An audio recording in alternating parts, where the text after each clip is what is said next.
nggak sih kamu dengar istilah RAM dan ROM saat membahas komputer atau HP?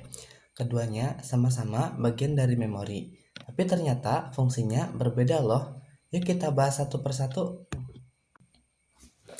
Yang pertama yang akan kita bahas yaitu RAM. RAM adalah singkatan dari Random Access Memory.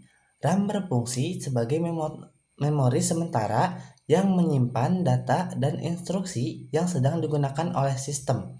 Contohnya, saat kamu membuka aplikasi, mengetik tugas, atau bermain game, semua data sementara disimpan di RAM. Semakin besar kapasitas RAM, semakin banyak aplikasi yang bisa kamu buka tanpa lemot. Namun, begitu perangkat dimatikan, semua data di RAM akan hilang. Itulah sebabnya RAM disebut sebagai memori sementara. Sementara itu, ROM adalah singkatan dari Read Only Memory. ROM berfungsi untuk menyimpan data permanen, seperti sistem operasi dasar atau program bawaan pabrik. Data di ROM tidak akan hilang meskipun perangkat dimatikan, dan seperti namanya, Read Only. Isinya tidak bisa diubah atau ditulis ulang dengan mudah oleh pengguna. Ada beberapa perbedaan antara RAM dan ROM. Yang pertama yaitu fungsi.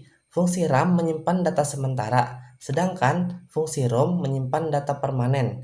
Yang kedua, sifat data. Sifat data di RAM akan hilang saat perangkat dimatikan, sedangkan data di ROM tetap tersimpan meskipun perangkat dimatikan.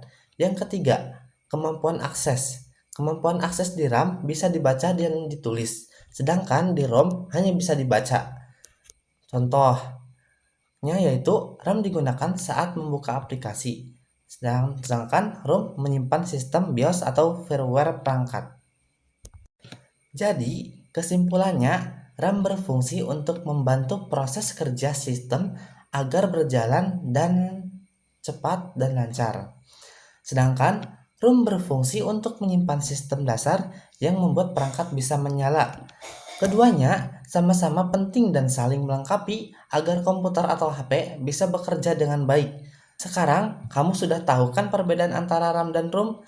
Jangan lupa, semakin besar RAM di perangkatmu, semakin cepat juga kinerjanya.